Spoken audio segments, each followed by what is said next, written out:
Yes, yes, yes. And with that immortal 8-bit battle cry, it's another episode of GI Joburg. My name is Stephen. This is episode 283. It just occurred to me, 83, just like the year the Skystriker was released originally. We're going to be getting into some Skystriker HasLab chat. We're going to be talking about some classic GI Joe cartoons and some slightly less classic GI Joe tunes. And we're going to be doing it with a special guest. But firstly, the usual roundup, lineup, team up of criminals. It's Paul. Hello, Paul. Hey, how's it, Steve? And how's it, Bergforce? How's everybody? I hope you guys all cool. I'm excited about 283. And Robbie. Hello, let's get ready to Robbie. I like that this time it's Steven with the dog in the background. Oh, jeez. It would happen to start barking when the podcast started. Like he was a I didn't ninja. even He was notice waiting. it. He knew we were going live, and He was like, "Oh, I gotta Hey. go Like- international." Steven, he's about to do his podcast. But And but he's starting don't now. let that deter us, boys, because we Bow do have a wow. guest. So everyone in their Woof. best behavior. It's Brian. However, if you are on the YouTubes, I would urge you all to check out Transfixed, which is a YouTube channel that specializes, I suppose, in fixing and taking care of vintage and new Transformers, little hints and tips. But the guy does so much more. Starcom, GI Joe, you name it, it's there. Hello, Brian. Hello, thank you so much. Thanks for having me on to ruin your podcast. I appreciate it. hey, don't ruin it ourselves. Don't worry. You're the man to talk about our ruined Skystrikers. I mean, our wonderful Skystrikers. It is sublime that we have Brian this week because not only did he receive his and has gotten well acquainted with it, but as I say, if you have checked out his YouTube channel, you know this man knows how to make some quick, nasty fixes to some toys that just need a little bit of extra to push them over the finish line. But let's kick things off the proper Joburg way. Brian, your GI Joe credentials, we gotta have them. Your Sure. classic favorites, a figure from the GI Joe camp and Cobra camp that you enjoyed, and your favorite vehicles. What Okay, sure. are they? Well, yeah, I've been into GI Joe for a long time. I guess probably this is the second year that it came out. I have a hard time picking favorites, honestly. But you want the Joe's first? I guess Joe should be first, right? Dude, Um, we are captivated. You Okay. can't go wrong. yeah, like I said, probably Outback. I would say for the Joe team. I think Tunnel Rat probably got the most play as a figure, but character-wise, I'd go with Outback because of that story arc that he had in the comics, where he was in Cool. Barovia with the other Yes. Stalker and Quick Kicking them, and I just really love that story where he had to make his way, back to the States on his own and hide from the Barovians. I just really love that story arc. It was amazing. It's gripping, man, and Yeah. told with so much heart. Like I'm always reminded of like this wordless panel of Outback left behind. Once Stalker and Quick Kick and Snow Job had been freed and returned back to the pit, like he's kind of on the outs because everyone regards him with like contempt. Yeah. It's like he abandoned them in the eyes of the Joes. But then Stalker like rushes up to him and says, "Man, the only thing that kept us going in that hellhole was the thought that you made it out and you could tell everyone else." Like that is some very, very strong storytelling. Kind of miss that these days. To be honest. But yeah, brilliant. What a great arc to gravitate towards. But now I want to know your Cobra figure, man. Cobra figure depends what day of the week you ask me. I kind of flip flop between Zartan and Firefly, but I'm gonna say Firefly is probably my favorite, at least to me. Ooh, and all the Zartan fans out there bite down on something hard. I don't know, man. I think Zartan is off the wall in all the best ways, whereas Firefly seems, well, yeah, I suppose he's a cipher. He's whatever you imprint upon him because he's really just a mystery. Yeah, he didn't get a lot of media attention, I guess. It's not as much as Zartan did. Until he became the faceless master, ironically. And then he got a lot of play. He was soliloquizing inside the landlocked freighter, Hamlet style, with a skull in his hands. I mean, honestly, is this G.I. Joe or is this Shakespeare? Anyway, okay, vehicles, bro. This is where things get interesting because once again, you are into modification, into repairs. What vehicles rocked your world as a youth? As a youth, yes, definitely. That one's easy for GI Joe. Is the Skystriker. I know that one is the one I played with the most. I still have it. It's really guilty because I was just always outside, playing with my Skystriker in the grass or indoors. I actually had a lot of GI Joe stuff as a kid, which is kind of surprising to think back at because we weren't a wealthy family, but the Skystriker definitely got the most use. Sorry, the All-Striker. It's a striker, all right. Look, I mean, the great thing about GI Joe was always especially next to Transformers, it seemed that much more attainable and affordable. Like, I don't know about you guys, but my weekly allowance could afford a GI Joe every week if I so chose to buy a GI Joe. I think the toy prices quickly outstripped my allowance because I remember saving up for action figures beyond that. Like by the time we got the Toy Biz X-Men, I think it was like 3 weeks pocket money. But yeah, at least at the late 80s, early 90s, GI Joe wasn't the rich kid's toy necessarily. Yeah, exactly. That was a great thing. You could always pick a figure on your allowance, as you say, right? Or if I mowed the lawn, then I could get a vehicle. So. Boy, have things changed. I don't know if kids are getting $20 to $40 a week nowadays. Whoopsie. I don't know. It's crazy though. The classified are $44 here in Canada, where I am. Oh my word! Yeah. Yes, I do. I remember catching wind on your channel of your recurring complaint that they are just too highly priced for what they are. Got to get that Marvel Legends dollar, in spite of the fact that Hasbro owns the IP. But you still owe us a toy, don't you, Brian? Your classic Cobra vehicle favorite. Yeah, that was a tough one. I had to think about that. But I settled on the Night Landing, of all things. The Firefly connection. Yeah, I get that. I love that little raft. I could just imagine so many scenarios where I'd use it. Just sneaking up on the beach, hiding it, going to do a little mission, go back to the beach. I remember, like, for me, the first time I ever saw that was in Mark Bellamo's book, right? And I remember seeing it and going, okay, it's a plastic little boat. And the only little boat that I've had from G.I. Joe up until that point was Tracker's inflatable little dinghy Zodiac. And that was kind of a little bit of fun, whatever's. But when I got that 50th anniversary re-release where they packed in the Cobra Night Landing, I couldn't believe how much fun I was having with that little night landing boat. It was just, and it's the most simple piece of plastic, but like you said, it's just full of adventure. Mm-hmm. So I totally get you on that. I feel you 100%. For a faction that has a Terradrome and, all the his tank, all of sort of the freaky, far out designs, it seems so real world, almost pedestrian. But like you pair it with someone like Firefly and an eel, and it just makes sublime sense. Cobra's up to no good, and they're using something bog standard to do it in. Yeah, the stickers really make it for me. What is it on the side? It's almost as classic as the 788 from the Hiss.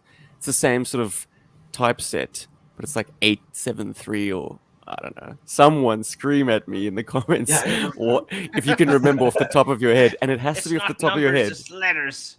I don't want Google Foo. I want to know: has anyone taken on board the classic numbering of the Cobra Night Landing?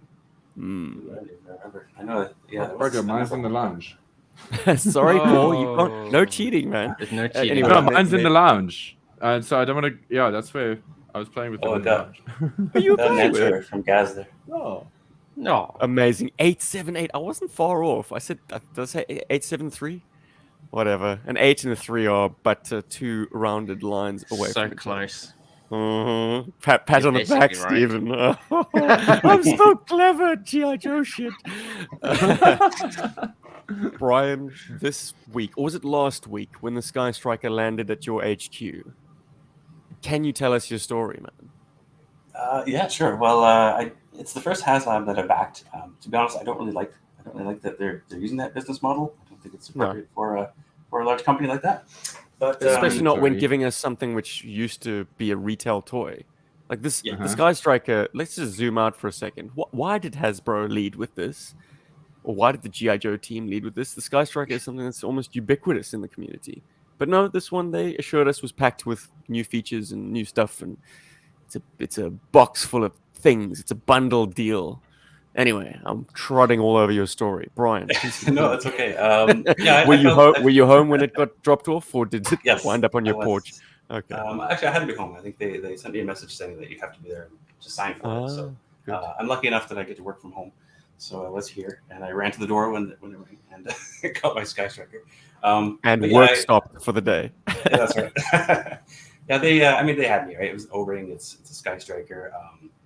I have a daughter. She's 9 now, and she kind of likes GI Joe. I mean, not Oh, perfect. But, so I kind of we play GI Joe sometimes, and I thought, this is great. I'll get a vintage style vehicle that we can open up together and play with, which we did. Although it didn't keep her interest for very long. But anyways, it was that kind of made it worthwhile for me to do that. It was partly to share with her, partly to just relive my childhood and open up this vehicle and get it to put it together and put the stickers on, which was a lot of fun. But there were some disappointments along the way, but it was fun.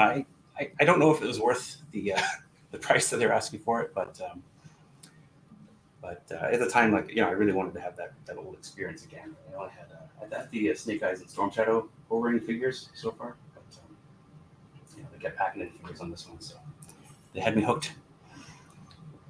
Okay. Well, look, I always get a little bit triggered by the price coming up in conversation. It's a little bit too much for what you get, or it's bang on target for what you get, or it's actually a generous price considering all the pack-ins. Because, I mean, if you are within the HasLab territories, sure, you get it at around that price plus taxes and perhaps shipping. If I don't know if shipping is excluded or included. It depends on who you ask, it seems. But for the rest of the world, man, GI Joe has a fan community all over the place. This podcast is evidence of that, and the means. I don't want to get into it, guys, but I'm just another grown man on the internet whinging about his toy when it comes to shipping costs and using intermediaries and third parties and whatnot. It's a minefield out there for the rest of the fandom. Yeah. But anyways, I was lucky that they shipped to Canada. Sorry, I was lucky they shipped to Canada. I think it was about $25 or something, which isn't terrible considering the size of the box. So.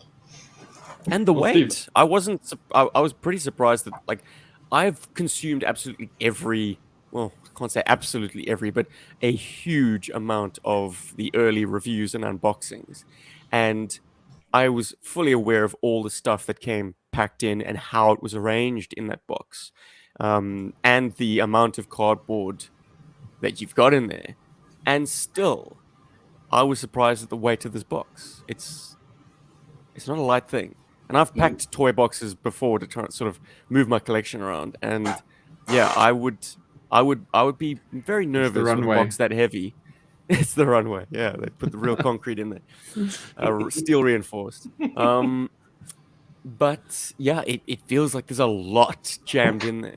I'm not surprised people are having, I suppose, issues. The mint in box collectors are finding cards dinged and wedged in there rather haphazardly. It was bound to happen, and I feel for those folks because what is your scope for a return if you do have issues? And what is the scope for everyone who wants to flip their second or third or fourth Skystriker? I can comment a bit on that if you don't mind. Please. Because I did have an issue with one of the figures. I've got my failsafe figure, which is pretty cool. His elbow rivet didn't go all the way through, so I had to contact Hasbro about that. What did Hasbro say? Do they say, box it up carefully and return it, and we'll address that? Pretty much. I was curious too because usually I've contacted other companies when I've had problems before, and usually they'll give you a discount or they'll let you keep it, send you a new one. So Hasbro, they did get back to me pretty quickly. Okay. They said they will exchange it, and they're sending me a postage paid envelope or package to return the damaged figure, and they're going to send me a replacement. They'll send you a replacement of the same value. So expect a movie Storm Shadow. Well, they said they sent me a new failsafe figure, but really, I guess we shall see. I'm holding Ooh, thumbs can- for you, man, because I've seen some amazing, amazing responses from customer services, Hasbro customer services. So everyone knows by now, hopefully, that Scarlet's crossbow basically was a mold error. The handle on the classic crossbow was absent. Yeah. So either it had been cut off by the machinery or never part of the mold reproduction to begin with. So people have been sending their pictures in of the scarlets, or trying to get the same kind of, I suppose, postage stamp, get it back, or get a replacement. Hasbro customer services fire back with this response. They say, "Thank you for providing this information. Please be assured that I've shared your concerns with the product team." Anyway, blah blah blah, rhetoric. They say, in regards to the scarlet figure holding the crossbow, I have attached a picture showing how the crossbow is intended to be held. Whoa. So Oh they my are God. denying that it has a problem, and they issue the following picture, taken from a No case way. where the Skystriker was displayed at a convention. They've got Scarlet holding the crossbow at the sight. We all know that's the sight. It's offset to the left-hand side of the crossbow because hopefully Scarlet is holding it in her right hand. Oh my God. Wow. I had not But seen- the Wow. goal, they are definitely towing this line with a number of concerned writers in, because I saw another response on the internet. "Hi David, thanks for your email. The GI Joe Counterintelligence Officer Scarlet's figure can hold the crossbow several ways. A few options shown below. Now she's holding it at the butt of the crossbow, and they have a second option, once again holding it on the sight, and then a third fucking option great. holding it." Paul, I pissed myself when I saw this. It is That's not how you- ridiculous. Isn't that how we held Sorry, I'm gonna mute. crossbow? So what is the handle for then? If I not to wish hold there it. was a third option of like posing Scarlet sexily while like seductively caressing the crossbow just for shits and giggles. It's like, this is another option of how you can play with your doll, Yeah. grown man. Stroking the It's- shaft, you know? Oh, jeez. The Oh, wow. condescension, the corporate speak, like Well, I customer services. I can expect that they've never held an Word action figure salad. in their lives. I don't think Wow. that they care about weapons these days. I really think that that's not something they want to pay attention to. Can I show you mine though? I've got one here. Oh, please. Ooh, gonna fix. It's not fixed, unfortunately. I don't know how to fix this, but hello. So I have my Scarlet here with her. Yeah, I was surprised about this crossbow thing, but I have the original Scarlet right here. This is the crossbow. You know, anybody who has Scarlet knows that crossbow has a handle on it and a scope. So I've got my Skystriker here. Yeah, that's clearly an error. That's not supposed to be that way. And I also had an issue with Scarlet having brown hair. I thought Scarlet was supposed to have red hair. Very cover girly. Odd. Mm. How? How? Any other issues that did find- really bug you, Brian? How's your landing gear? Oh yeah, that's right. I forgot about that. The landing gear is a bit loose. It does tend to fall down quite often. Does it set the gears in motion in your brain as a fixer of toys that need a little bit of extra? Do you start thinking of ways of correcting that, or is it basically beyond saving? This is just a flaw that, had this Skystriker not been rushed, you know, as a crowdfunded venture, maybe the engineering would have had time to ruminate on and come up with something themselves. I don't know off the top of my head if that can be fixed. I think, I mean, I can see that it's assembled with screws, so it could be easily taken apart. And I haven't done that yet. I'm mostly going to display mine on the stand, to be honest, so I haven't been too concerned. But The I nose mean- wheel, I believe, I mean, I have seen on the internet, thanks to, man, I wish I could credit them, I'm afraid, but yeah, maybe I'll put it in the show notes if I find the link. I've seen images of elastic bands that basically wrapped around the inside of the cockpit and snagged the nose wheel. I don't know, this is sort of a post that needs to be pulled all the way forward in order for that that lower landing gear, that cover to be sucked in. Anyway, that's one option. Another commenter said that's all very fine and well, but rubber bands wear out, and also it kind of hinders playability if you want to use the seats to eject and stuff. Like you've got this bloody rubber band down there. He said that basically the mechanism, the arrestor hook mechanism needs something in its forward position to lock it in place. Because if you push it all the way forward, then it pulls up the front landing gear. But because it's not got anything to kind of keep it from sliding backwards, it's always going to plague it. Like it needs to be re-engineered. It should lock in place somehow. Yeah. Let's say I'd have to crack it open to see what the guts look like. I haven't done that. I haven't looked at any videos of it yet. Well, if you ever choose to make a video about it, please send me the link, man. I'll be all over that. If I find a way. One thing I do know, like with Transformers having loose joints, I usually put floor polish on them. I don't know if that can be done here. I have to open it up. But yeah, if there's anything that's kind of just friction-based, coated floor polish will kind of give it some friction. So which floor polish do you use, if you don't mind me asking? It used to be called Future Floor Polish. I think it's pledged. Yeah. Just yeah. I had a feeling it was Future, and sadly for us in South Africa, we can't really get Future, but we have ways around it as well. So, yeah, I guess anything similar, any clear floor polish would probably do the trick. It just gives that. I like that. It's a good solution, actually. Is someone smuggling cleaning materials into South Africa, Paul? Dude, is there an illicit supply? Actually, there is. Actually, there is. I've bought bottles of Future, clear bottles of Future from guys who they get it from the duty-free shops. Mm-hmm. We've got some positivity coming from GI Gary in the chats. I do want to bring everyone's attention to. Well, he starts off by saying, "Rushed is the key flipping word when it comes to the Skystriker. That it was also under budget. Yes, good. Thank you for mentioning that, because like the people designing this had to do it under severe constraints.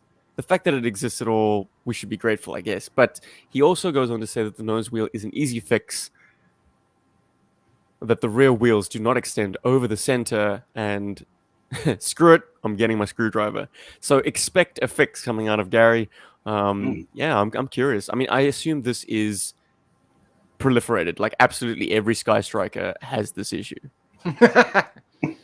Oh, and that Scarlett's hair is bronze, so she can date two guys at the same time. Gary, you got an answer for everything. And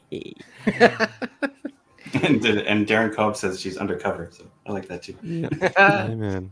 Good boys, good boys. Thank you, Bergforce, always representing in the chats, keeping us honest and throwing some humor our way. The other thing with Scarlett is that I have a heck of a time trying to get her helmet off after I attach it. I believe the clip is situated in the front, so if you lift the back first, you'll be able to get it up.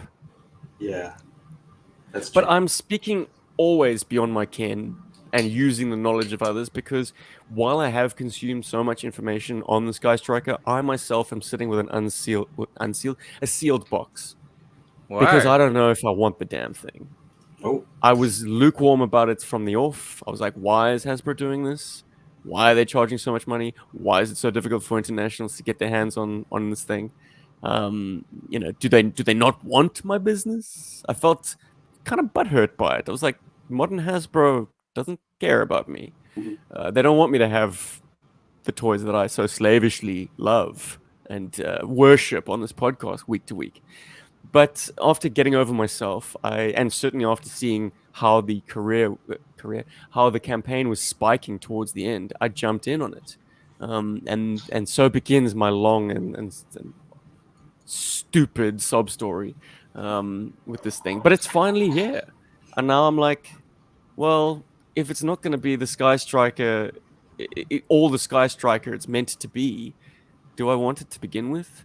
I'm not a fan of the modern O-ring figures. They just don't feel right. They actually feel more knockoff-ish than the third-party, like Black Major stuff, which, may I just take this opportunity to say, is getting really good, like scary good.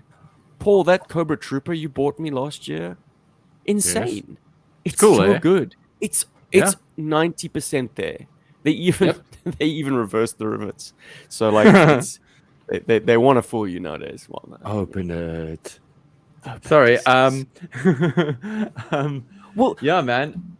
And I got a Steel Brigade coming soon, which is exciting. okay. Yeah. Also by the same third-party producer. Yeah. Thank you, Skoltz, if you're listening to this. Nice. So, Nice. yeah. Look, I'm going to say that the thumbs are not terribly forgiving. Like I put a stress mark on mine far too Oh, early. I'm sorry. Like, yeah, a little stress mark. I mean, I'm taking my time and working these weapons in, but yeah, look, the plastic on a vintage Cobra Trooper's thumb is so thin anyways. So maybe the third parties should be trying to do the rubberized forearms. I The agree. softer plastic down there. Yeah, because one of the like newer toys that I got, and I'm just going to use this moment to talk about it, is an Alley Viper, but it's a blue Alley Viper, but it's based on the version 2 Alley Viper. And I think this is like a 2002 release or something like that. And he's great because he's got these rubbery hands, and I don't have to worry about his helmet snapping off the pegs too much. And yeah, it's just like I saw it and I was like, wow, that's unusual. I'm gonna grab that, because these guys are so hard to get anyway. That I saw him for a steal and I just grabbed him. And yeah, the rubber thumbs, man, that is a game changer. It's a serious game changer, especially on this one, because sometimes the later release vintage releases with the rubbery thumbs, they can look a little bit chintzy sometimes. But this guy looks good. He looks solid. So I get you there. So let's hope. Just to close the chapter of my sad Skystriker sob story, boo, sure, shame, poor me. I got into contact with a guy who did a massive 16-part miniseries on the Skystriker. Very discursive, word. very in-depth, like 16 videos. He does everything. The jet itself, the packaging, the figures. And I reached out to him and said, like, I'm sitting with a sealed box.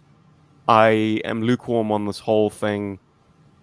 Like, what should I do? And his response was thanks for watching, and great comments. I myself struggled with the same feelings.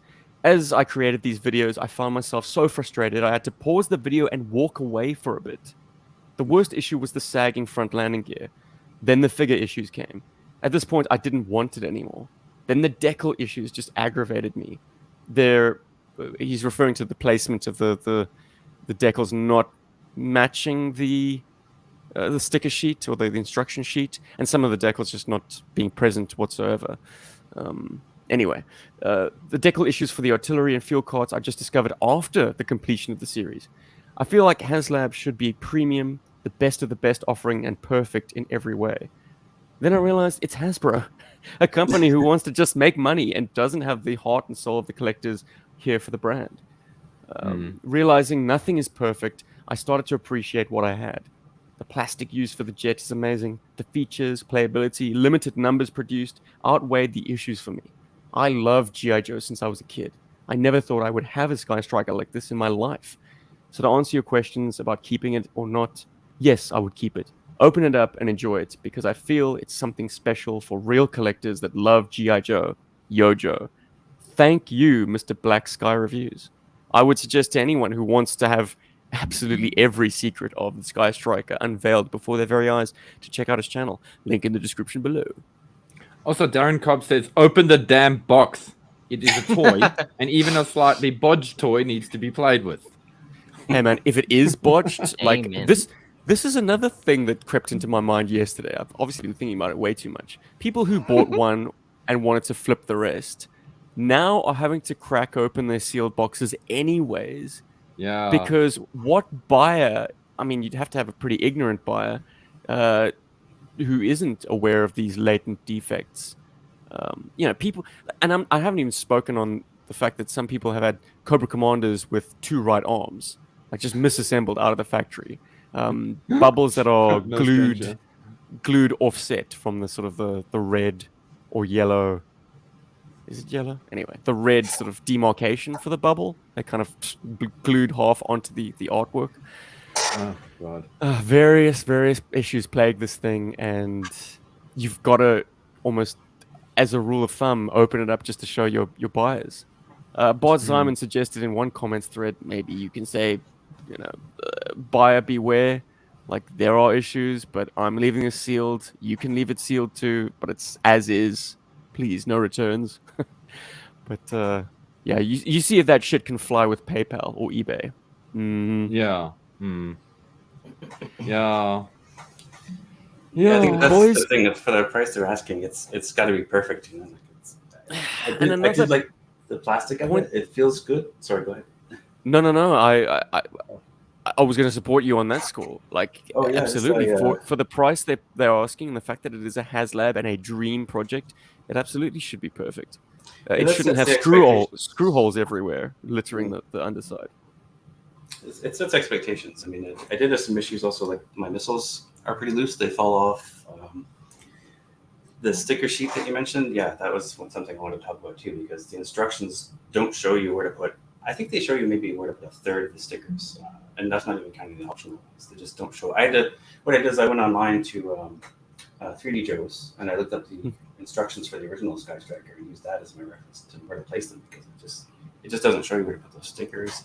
There's also an outdated graphic, the little fuel card. It looks like an older design where there's a seat in it, so it doesn't really line up with the actual toy. So yeah, the line art is just a reuse. They cut and pasted. Did you notice? And this is credit to Audible Interlude podcast or the Needless Things YouTube channel. Dave West was going through his, and it's very evidently the 2011 Skystriker graphic used for the sticker placement, because you can see it's a single seat and you can see the ejection handles of the modern era Skystriker. Like those yellow, yeah. I mean, it's just. This one has 2 Vulcan guns on it, so yeah, they don't. It doesn't look like the picture. Okay, so they've made. Yeah. I mean, are you saying they have 2 Vulcan guns on the graphic? No, on the toy. There's a Vulcan gun on either side of the cockpit, and right. graphic shows. Well, just another example of it being a cut and paste from a previous. No, so they're using the 50th Skystriker then image for that, if from what I can hear, because obviously I haven't seen it, but it sounds like the 50th Skystriker image that you guys are talking about. That's only got the 1 Vulcan. So could be because I if memory serves, and Steve, I think you're the one who clued me in on this. The 50th Skystriker instruction manual. The 30th. Thank you. I keep saying 50th. Sorry, guys. The 30th Skystriker in the manual, that line art, that drawing in the blueprints or whatever, is not the same as the vintage. I think it was you who clued me in on that. Yeah, exactly. It shouldn't be either. Yeah. But I think we're just saying that this HasLab's line art is not correct to the HasLab Skystriker. It is clearly a reuse. And I mean, the most egregious is obviously the support vehicles dimensions, firstly, and the fact that you can see a seat. I don't know how's that vehicle supposed to operate. Is it a drone? Just drive around and fill up the Skystriker? I wanted to remote controlled. Exactly, a drone. But this is GI Joe we're talking about, and GI Joe of the 80s was famous for having their drone vehicles accept a figure anyway, like the RPV, the Firebat, the Claw. Like the Trouble Bubble could be used as a drone, or no, you can't sit on. I'm being a shit. I'm being a shit, dickhead. The point I want to make is, like, drones are not drones in GI Joe. Everything should accept a figure. So it's a shame that the fuel cart setup doesn't have any way for a figure to interact with it. That's carrying missiles too. That's not safe. Turn on the VET, that thing's going to go berserk. You're in trouble. Keep that BET far away from your flag. Oh my goodness. I've been seeing like a lot of positive comments from a lot of really big YouTubers. I don't want to name them here because I don't want people to think that I'm calling them out. Paid off. I'm not. They were paid off. No, I'm kidding. Yeah, but that's the thing. I don't want to say any of that because these are guys whose like reviews and shows I really, really enjoy. But to be fair, they've always had a positive spin on most things anyway. And I've seen a lot of positivity behind the Skystriker as well. The work I do for GI Joburg is a fraction of the work that some of these guys put into the brand. And honestly, I don't think they have the time to sit with a thing. It's like, my Skystriker arrived, bish bash bosh, I'm going to put the wings in, get some stickers on, maybe. I mean, it's something that you can spend hours and hours salivating over, poring over the details, like getting it just right. Yeah. Certainly the fact that you've got so many decal sheets gives you so many options, and just breaking your brain over figuring out which way you want to dress up your Skystriker it's a huge time sink. I just don't think they have the time to really get into the weeds and say, actually, you know what? If I think about this too much, I don't like the fact that the wings attach. It's like it's so amazing that they have it. Like there's stars in their eyes to a certain degree. Yeah, there is part that of the fun effect. too. Lavish, highly produced content takes time, and it takes time away from your actual critique and enjoyment of the toy. Think about it like that.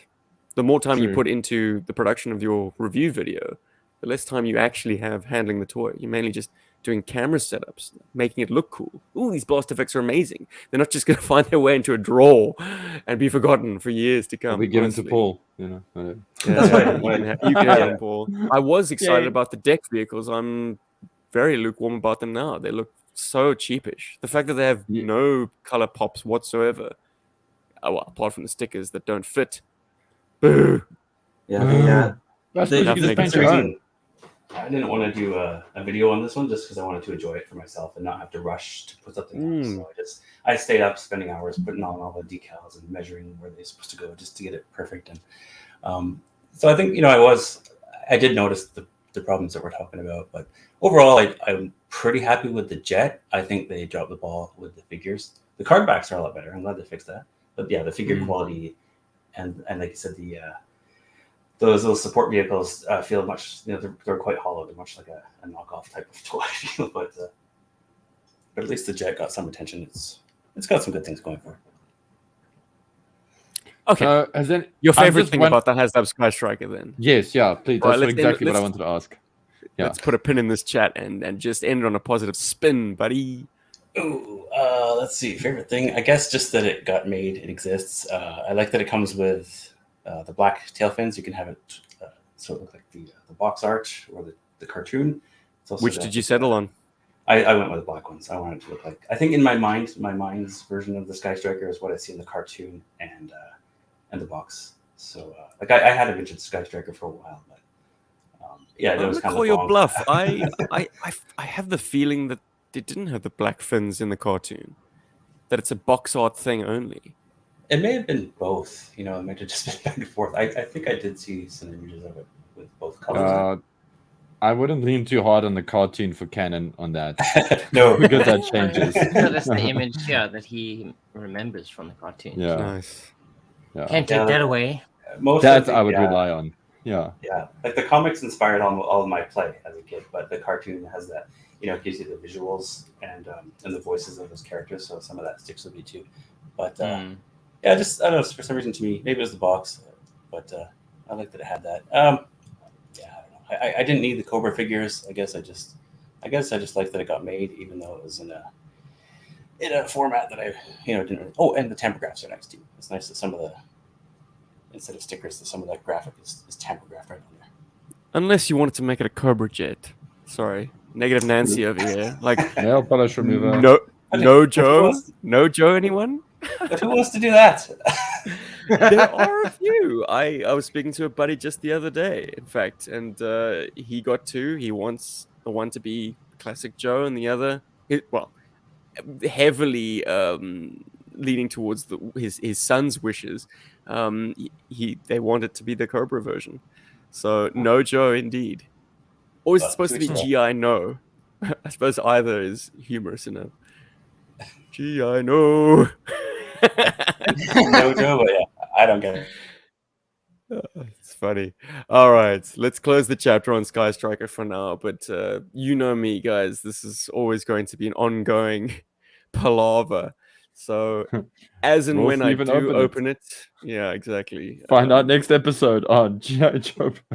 Then I'm gonna unload on all barrels, particularly at Hasbro for this fucking HasLab business model to begin with. But anyways, guys, we are once again wanting to devote a portion of this episode to classic GI Joe medium. Yes. Media, that one. Media. Last time we were here, we talked about issue number 1 and issue number 300. We're going to do a similar thing with the cartoons in that we want to talk about a classic, old school cartoon and also something that's perhaps a little less old school. I mean, it occurs to me now that the Renegades TV show is now over 10 years old. Yikes. What? So it's plenty old itself. But we are here to talk about the first, well, at least in terms of its air date, the first episode Syndicated episode, yeah. of the GI Joe cartoon, Countdown for Zartan. And then compare and contrast it to the first episode of the Renegades called The Descent, Part 1.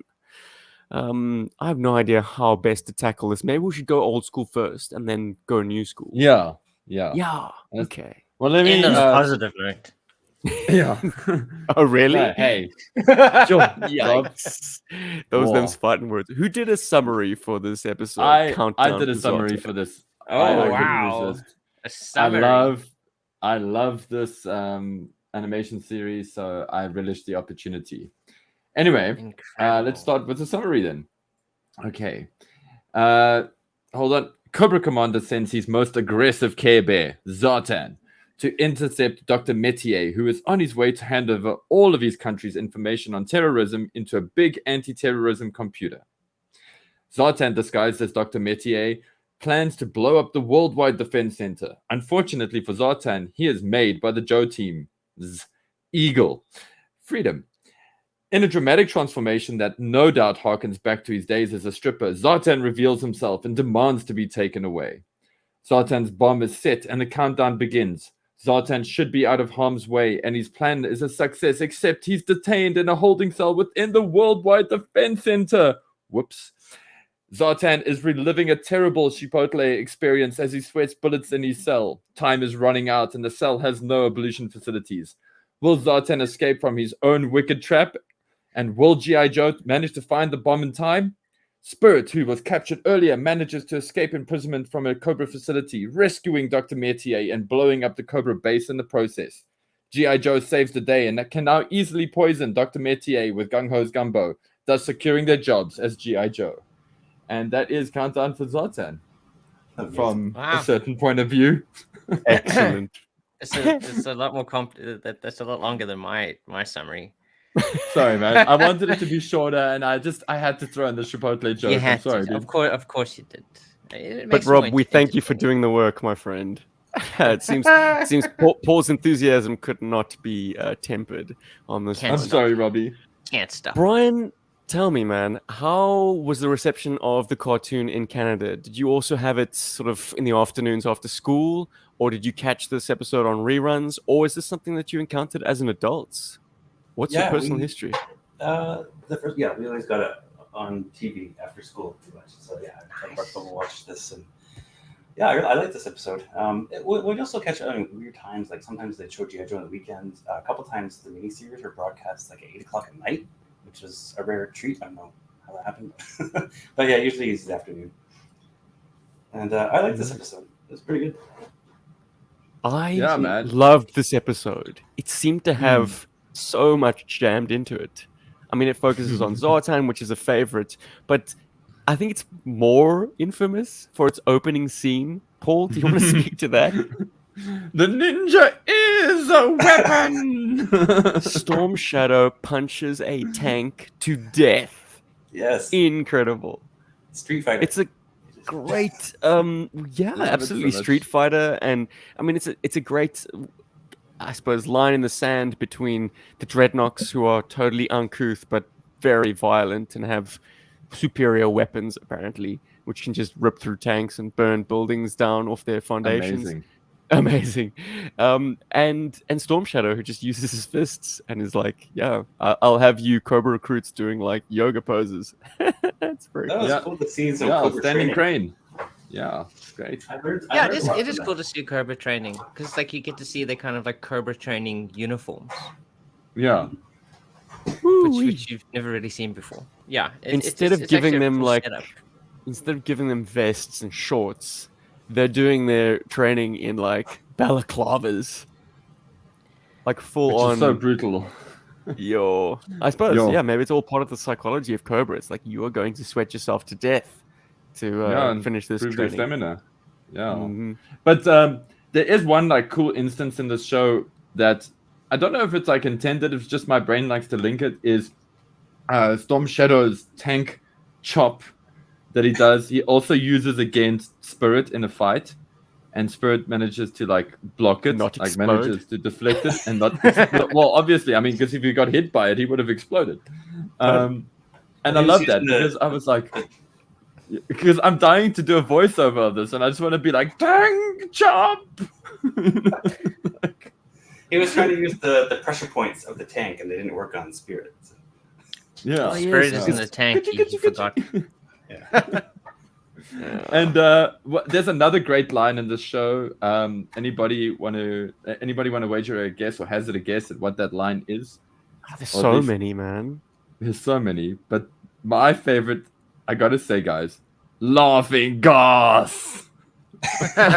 So good. Are you talking about He's not American. He's British. He's gonna yeah, say right. goss. Or Australian? I don't know. Gas. The accent work has always been very broad, but we knew less about dialects back then.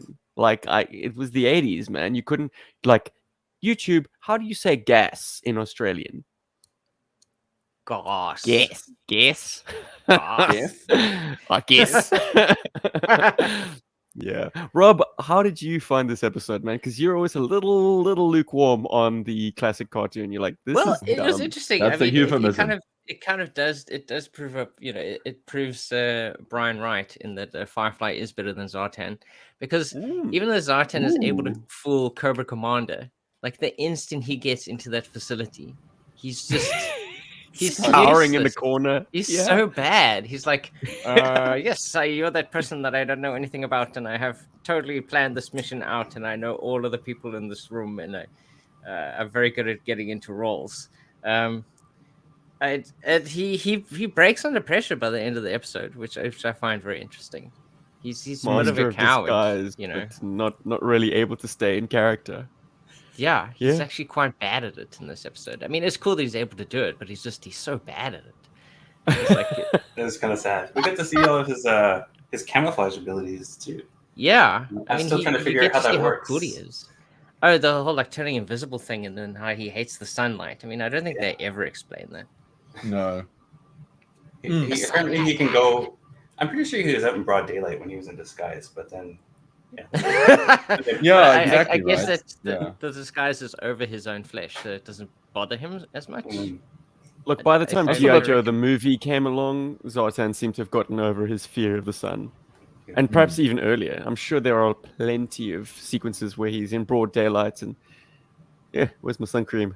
And what the hell's up with Doc? Seriously? I mean, he gets touched on the shoulder. He's like, oh! No, they set up pressure points earlier in the episode, so he pressure pointed him. So he's like, Got him. peekaboo! Doc falls But of course, over. they send It's great. Doc to go and get to Zartan. I mean, Right. the G.I. Joe team aren't even taking him seriously at this point. But now, there is something about this episode that I find super intriguing, is that there is a bit of an issue with Zartan and Doc in the comics. Steve, correct me if I'm wrong here. Don't they have a thing?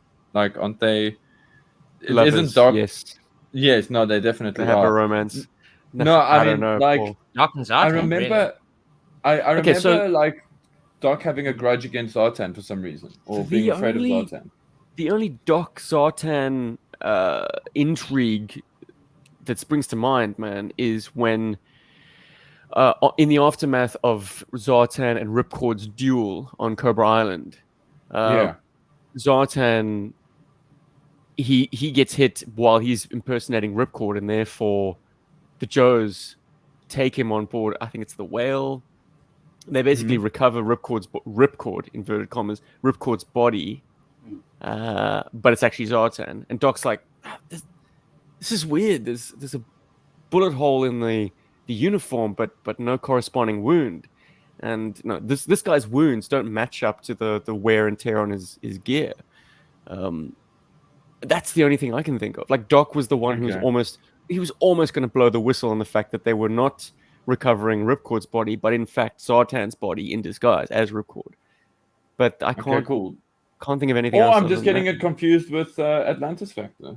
Oh, was Atlantis Factor? Oh, yeah, Is it sorry. Atlantis Factor? Yeah, there was still Yeah. this little toy video that we did, you know, with Yeah. grown men playing with their toys where Dude, it where- like sticks in my head. It's crazy. yeah. Okay, Yeah. cool. Has that entered Yeah. your mind as like part of GI Joe canon? A canon, I'm so yeah. flattered. Ugh. So yes, 21 who's not familiar with Blazing Sand Part 5, Zartan is impersonating Hawk. Hawk, in inverted commas, gets shot and winds up... No, oh god, I'm forgetting my own Oh, thing. they're just gonna have to Anyways, watch it, Steve. No spoilers. Zartan as Hawk is trying to silence Doc and kill the real Hawk, like finish off the job. So he goes into the infirmary and they have a fight. And yeah, Doc's about to put an intravenous needle into Zartan as Hawk to try and knock him out. But Zartan catches wise and they have a fight, and it's exciting, I think. It's super exciting. Yeah, you guys have to check it out. It's great. I need to actually check it out again. Clearly, yeah, dude, like, you're confusing it with canon out in classic, my head. Yeah. classic GI Joe cartoons. It's me and Larry. So, Neck so and neck Rob, in you your hated mind. the episode. I take it. No, I'm not saying that. Okay. It's very hokey. You know, you compare it to the comic books, like straight up. It's like, but I mean, overall I enjoy the development, and I loved it. Everything happens in one episode. It's like a good issue of the comic book where like there's a setup, you know, the whole battle occurs and the follow up to the battle, and there's just a lot of cool action in it. Even though yes, he is a bit of a buffoon, Zartan, it's cool that he does. That's his plan, is to enter this place. He uses, you know, Storm Shadow to sneak his bomb into the facility. I mean, he did think about it, but obviously not enough. But yeah, I think overall it's a fun episode, and it's a cool start to the entire series, because I mean, not only did they lose their base, Cobra, but now they have to kind of like get set up somewhere else. I mean, they essentially destroy themselves in their attempt to destroy this anti-terrorism database. May I just say that my favorite animation trope has got to be how everything is just 20 minutes away from each other. So the Joes catch wind of trouble at the World Security Center. That's what it's called. So they hop in their Skyhawks and Dragonflies, and they're there almost instantaneously. That's fine. That's that's a you could probably fly from one state to the other, but it felt like the World Security Center was in another country. It kind of had international flavoring to it. Like Dr. Metier, he drove from his hotel to, or maybe it is in the States, who knows.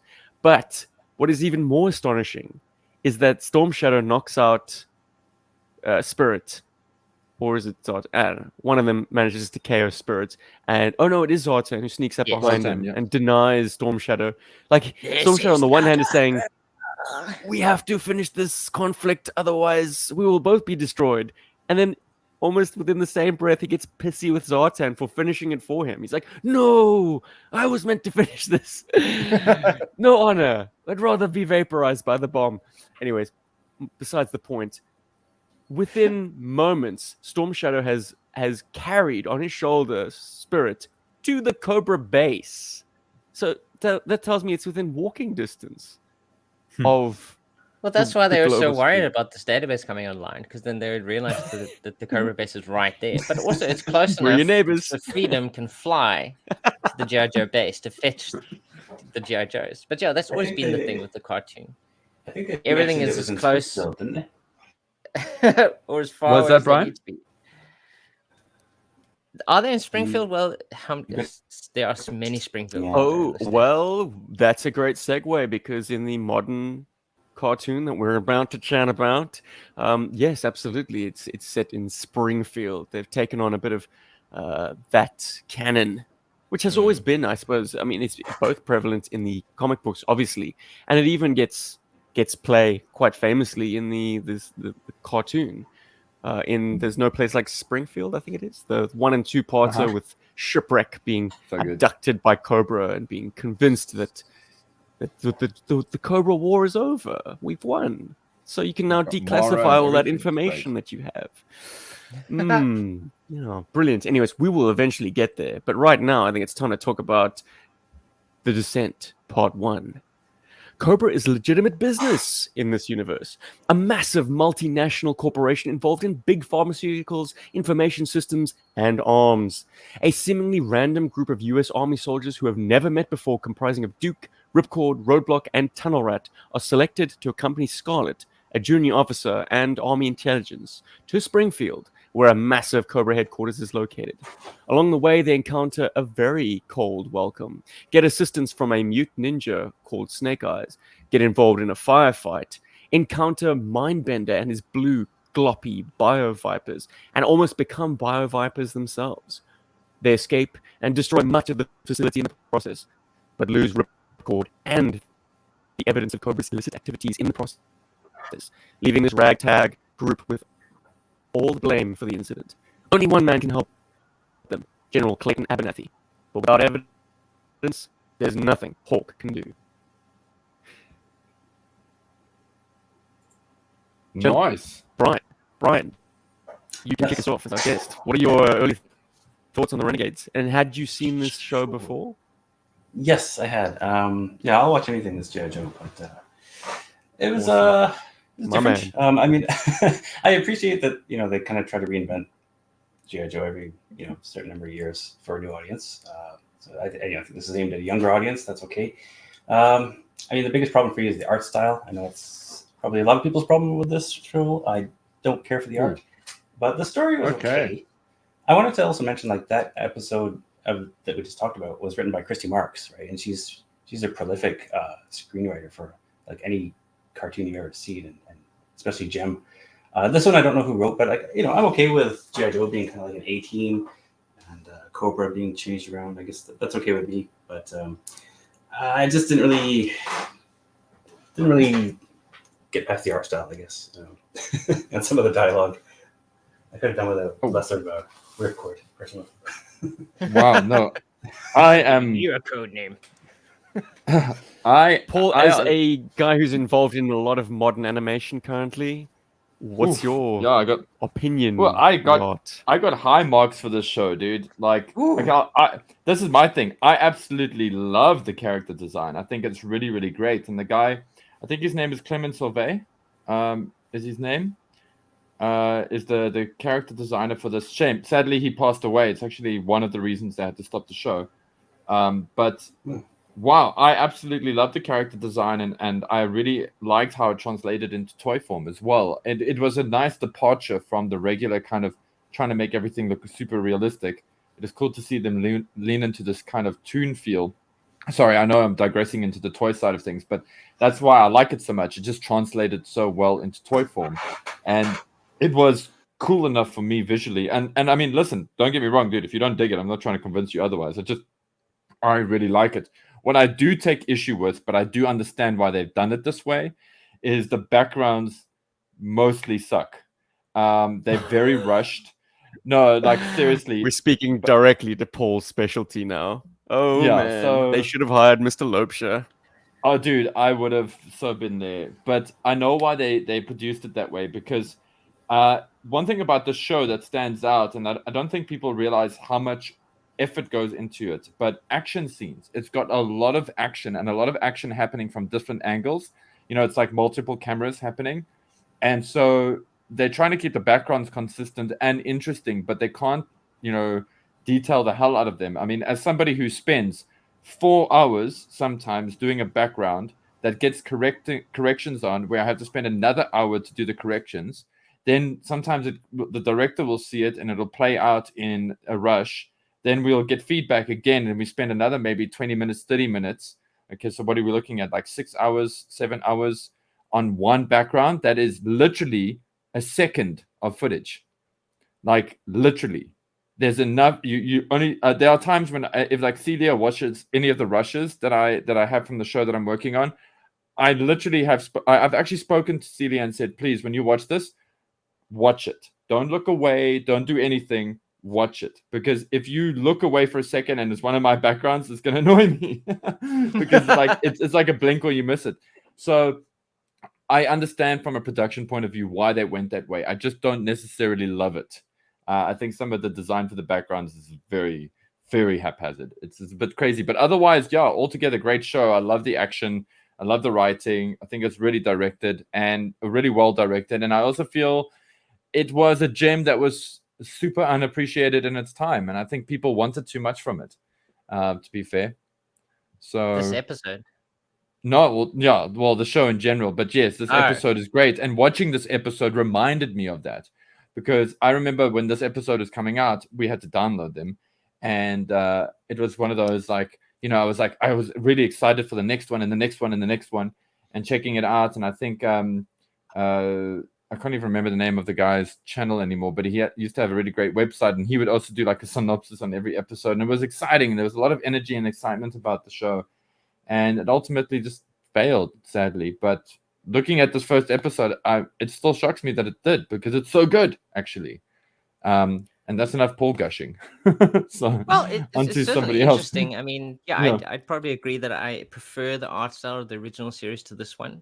I'm not saying it's not good. It's good, but it does feel less smooth, and I like the more of the detailing of the original series. I think in general, animation in the 80s is better than stuff that's come out more recently. Not that I've seen every second of Paul's work on animation these days. No, shame. But Rob, I agree with you for the most part. Yeah. Yeah. So animation style, I think, is pretty decent overall. It's interesting. It's a new look. It's a fresh look for GI Joe. And I suppose they want to kind of make it stand out and make it look different from what has come before. And yeah, it's interesting, the entire concept that they kind of, they're kind of applying the GI Joe idea to a different concept. Like now Cobra is the established good guys, and GI Joe is the guys on the run. And yes, it literally is basically the A-team. I think that's always the impression I've always had of it, and I think that comes across quite strongly. And it's kind of like a cold start, or kind of like a very rushed start where things just happen. It's like, we're choosing you guys, and you're going with this lady to the space, and why are we going there? Oh, we don't know, just for reasons. And then the Cobra guys are like, oh, wait a minute, these are army people. They wouldn't be here for no reason, but they don't have a reason to be here. Let's attack them. And then for some reason, Scarlett's convinced that Hawk will help them without ever having met Hawk, and Hawk never ever having met her either. So it's very surprising that she's so convinced that like, I know he's going to be able to help us. I was right about Cobra being evil, so he'll be able to help us defeat Umbrella. I mean, Cobra. Bit of a contradiction there. Like, Scarlett seems so composed and so sure of herself at every turn, yet she's just this big conspiracy theorist who is backed up by absolutely no one. But these are just ways in the stakes being set. Like, I'm going to give that a wide pass because... Yeah, no, for sure. I mean, they're setting up. I think it gets to the point really quickly. And it does that interesting thing that Paul's been always having an infatuation with, and that's a legitimate face of Cobra. Like, Cobra, in the eyes of the world, are these saviors, and they are looking after our best interests. But actually, they're skirting legalities, and their science is completely illegal and unethical, and Scarlett is a whistleblower. So there's almost like this corporate watchdog aspect to GI Joe Renegades. That the Joes are not so much soldiers fighting this battle against a terrorist organization as they are like exactly that, like these kind of legal eagles, these watchdogs. It's an interesting food and drug admin. Yeah. I remember being kind of put off by this notion originally. It seemed like, once again, politics playing a heavy hand in our kids' entertainment, or grown-up kids' entertainment, and the fact that in the 80s you couldn't do a war cartoon, so they made it about terrorism. But in the noughties, in the 2010s, you can no longer do a kids' show about terrorism. So what does that leave you? Oh, well, G.I. Joe's going to go after big business. We can do that, right? Big Pharma. Interesting times we live in now. I don't know what G.I. Joe fights now. I mean, I guess they fight ninjas, evil ninjas. That's what G.I. Joe does. Maybe I'm naive. I still don't understand why you can't have terrorists as the bad guys. Yeah, because they are, Yeah. What do your terrorists look like? I don't know. I mean, there were naysayers in the era age. People saying, no, you can't have a military. But they just pushed ahead and did it anyway, and it worked. So. But Actually, to put a yeah. positive spin on all of this, like while I was off put by it back in 2010 or 2011 when I first watched it, and I was like, I don't want to watch the A-Team GI Joe adventures. I want to see Skystrikers. I want to see big battles. This is not going to give me that. It's a very subtle, on the run kind of show, and this sets it up quite sublimely as that. But now I'm like, yeah, this is a tight show. The scripting feels tighter. Like all the gags kind of have setups and payoffs. It's very snappy. It's very like we know we're writing a cartoon, but we're definitely playing it towards an adult audience. So it feels like it's made for us in a sense that the Sunbow cartoon, classic as it may be, is kind of dumbed down and very much pointed towards children watching this over their after school lunch, or I don't know, at 8 o'clock at night if you were lucky enough. But to be fair, dude, like, go for it, Brian. Brian, have it. I mean, this is more for later episodes, but I also like the concept of having like a character of the week. You know, they have some episodes where a new Joe member come in, or Cobra person, so they got a little showcase. That I got to push those other toys into the line, you know. Or we want to do a classic airtight. Well, we got to pen an episode of the cartoon for it. Then, yeah, smart. Although, Steve, it just so happens that Countdown to Zartan is one of the few GI Joe episodes that teaches you something about military hardware that is quite surprising, like the whole plastic explosive thing.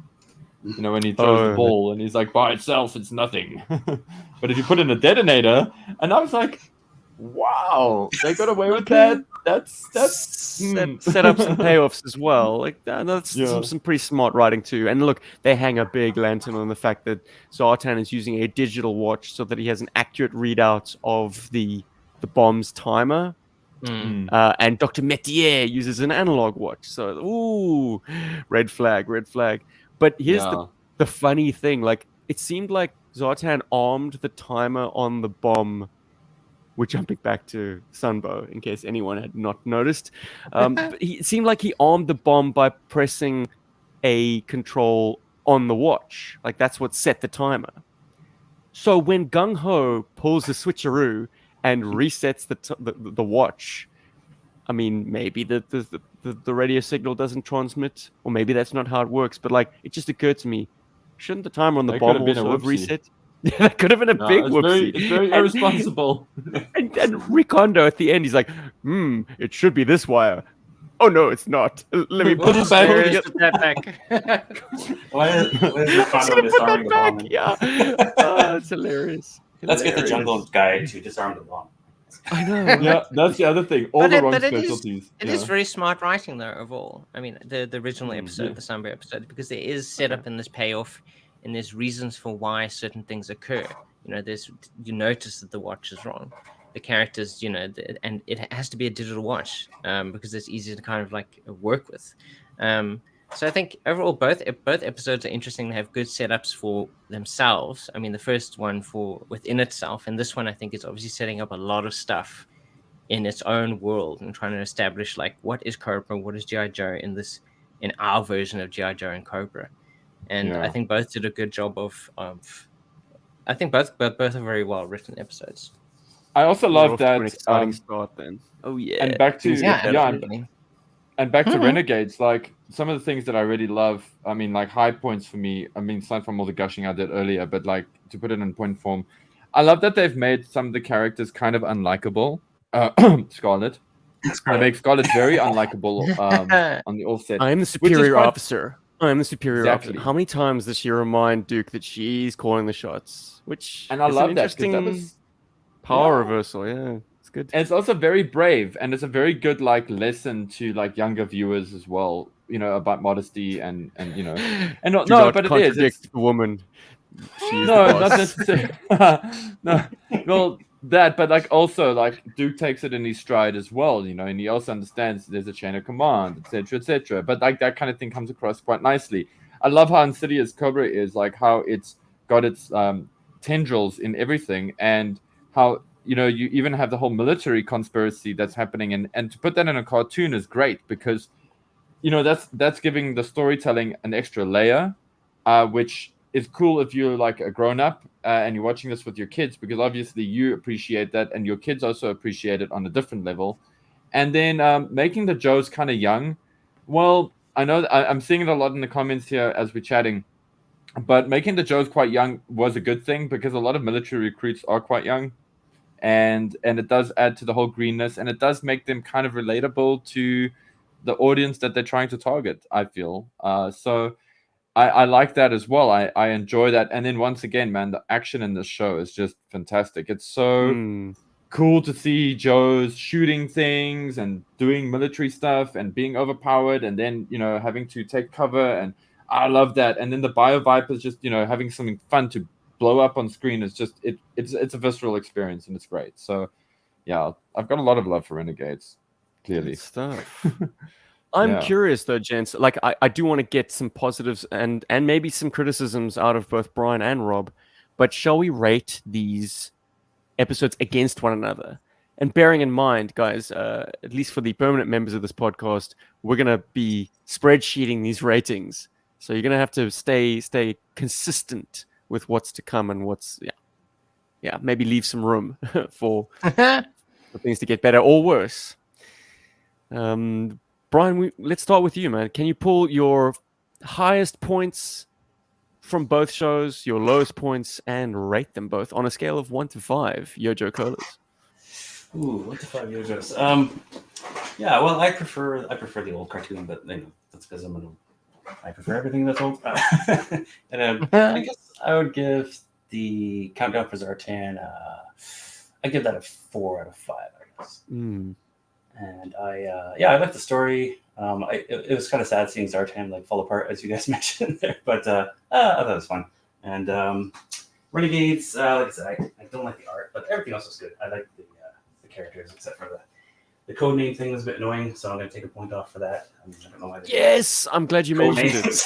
So throughout the whole episode, now this is an example where the writing is not tight.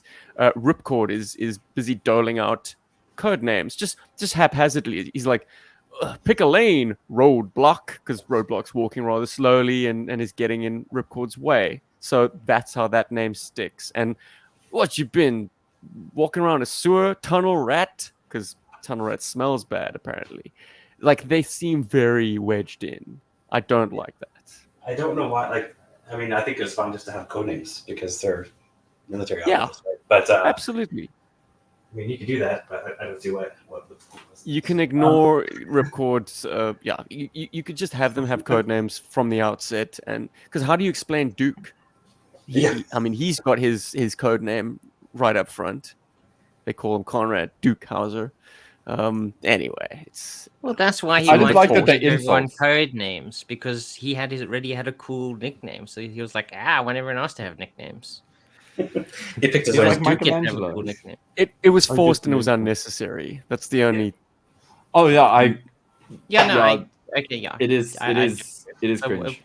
How would you rate it otherwise, Brian? So otherwise, I'll give it a 3 out of 5. And like you guys talked about, I think the story was pretty good and the writing was all right. So and the action was pretty cool. Even though they had the laser guns, and I think it's probably smart having the Bio Vipers because I get you can't be shooting people or having the walking through the field of laser fire like in the old show. So Bio Vipers are a good way to have an enemy that you can actually shoot at. So they're kind of moved away from robots and made them into bio monsters. But guys, we do see human characters taking hits. Scarlet gets hits immediately, and she goes into shock, and it's kind of after the flashback concludes, she's up and at him again. So it seems like they aren't afraid of the human characters getting shot, but the effect of the weapons is purely like stun. These are the Nerf guns and they look like Nerf guns. I can't stand the weapon designs. These enormous blocks, like an upper receiver that's the size of an A4 piece of paper. Just monstrous guns, stupid guns. I also have to say I'd probably rate Renegades higher if Irresolute didn't exist. Yes. Yeah, absolutely. Real adult G.I. Joe. Yeah. Rob, rate my brother. What do you give this guy? So, what do I give these episodes? So I think the countdown for Zartan, I would probably give it. I mean, I think it's a fun episode overall. I like that it has a good start and a finish. The lines are fun. I like that Zartan's is a buffoon. It's very smartly written, I think, overall. I'd probably give it out of 5. I'm going to give it a 3. I think that's fair. You know, it's kind of like mid, but it's not bad. I mean, I got on board with it. I enjoyed the action. And I'm excited to watch more. I mean, I have watched most of them, and obviously I'm going to watch. I'm excited to keep going. Renegades, I think it was an interesting concept and premise that they're kind of setting up, and I am curious to see where they're going to go with it. I think Toxo Viper dudes are. It's not my GI Joe. I think tech is more interesting when you kind of like change that and mix that up and make that feels more Cobra to me than umbrella type Resident Evil goop type monster things. So I'm probably going to give it a 2.5. We're going to go straight down the middle with this one and see what happens. Wow. It's a start. It's interesting. I mean, but also at the same time, it's like you why did you apply these characters of GI Joe to this world? You could have invented brand new characters and let it stand on its own legs as well. I think that's something, you know, like why did you have to make this GI Joe and Cobra? So I need to see more of that to kind of figure out like why does it have to be GI Joe and Cobra in this completely different configuration? So yeah, I'm hedging my bets for now. Okay. Yeah. Sorry, Paul. You know, I know. No, I'm just like, okay, man, like it's cool. It's actually cool to Look, hear we it. Cool haven't that had- you so on the fence. We haven't had the upset of the Renegades episode surpassing the Sunbow rating just yet. That's something people are going to get an uproar about. But Absolutely. Paul, could it be you? Oh god. Okay, so like I feel like they both get a solid 4 out of 5. Whoa. Yeah. I love that countdown for Zartan is about sort of defeating your enemy with a mind game, which is quite fun. And I love that the Descent is just the complete opposite of that. It's action-packed with action that works, and it sets up everything pretty well, and it's a fun show. So, and it definitely got me excited to watch the next episode. I mean, yeah. And I know you guys don't like the boxy guns, and it's the weirdest thing. On paper, by themselves, I'm totally down with them. I think they're great. But when you put them on the shelf with other GI Joes, then I can't stand them because they do look funny. But They look funny in the animation, man. They're just I don't know. As far massive boxes, rectangles. Well, they are that, but I mean, as far as those go, they are better than a lot of other shows, boxy, rectangle, shooty things. So, you know, I'm kind of still keen with them. But hey, listen, it's 4 out of 5. I'd take a Rob Liefeld gun over those. Oh no, I'm the other way around. Rob Liefeld stuff is like over designed. I mean, granted, like at least they're consistent with this weapon design, like shot to shot. Whereas Rob Liefeld's panel to panel, it's a different gun each time. But yeah, 4 out of 5. Not a 5 just because like little things like Steve mentioned earlier, the whole code naming thing. That's such a cartoon thing that stands out in a bad way in this show because there's so much great writing that bad writing stands out like a sore thumb. So that did irritate me. Thankfully, the code names are kind of an insult, which, you know, is kind of much better than them just being like, wow, Roadblock, you're so awesome, I'm going to call you Roadblock. It's more like, you know, like at least it was a bit of an insult and a low-key insult. So that's it gets like kind of a half a point for that, sort of, but not enough to take it to 4.5. It's 4. It's a solid 4 out of 5. Watch the show, people. And I've been seeing some comments coming through with why did they cancel it? Was it the fan base that killed it? So here's the thing, guys. Cartoons like this and shows like this, as much as we as fans like to think we have power, we don't.